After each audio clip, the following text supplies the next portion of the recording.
the Monetary Policy Committee has agreed to retain the current stimulatory level of monetary conditions, keeping the official cash rate at 0.25% for now.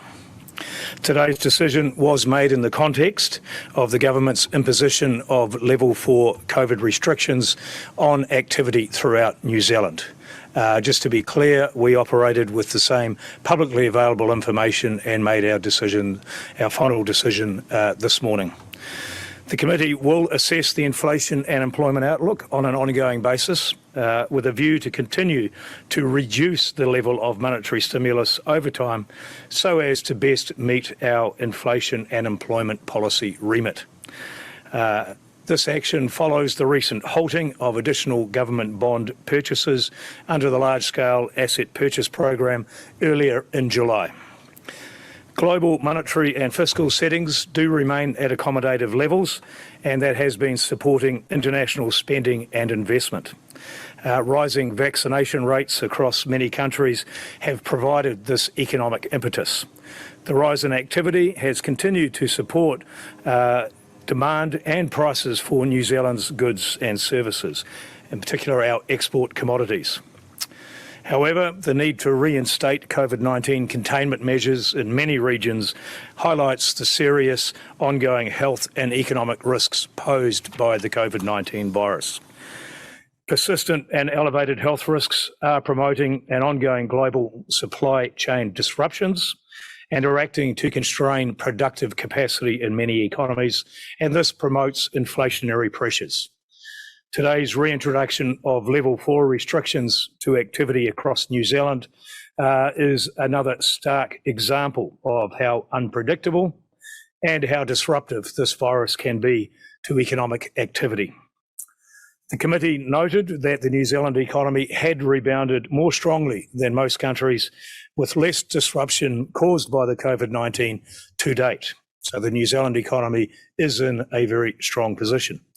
Employment is currently at or above its maximum sustainable level, and consumer price inflation expectations remain well anchored near the midpoint of our target range, around 2%. Recent data for the New Zealand economy suggests demand remains robust and the economic recovery has broadened.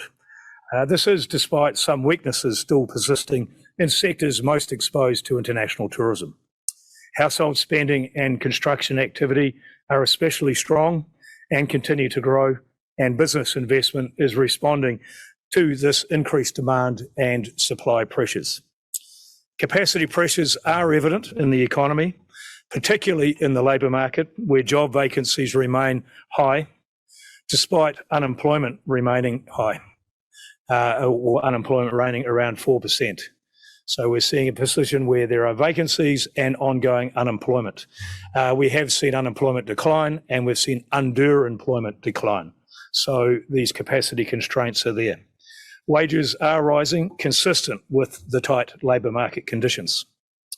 Broader inflation pressures are being accentuated in the near term by one-off price rises, such as high oil prices, and temporary factors such as supply shortfalls and higher transport costs.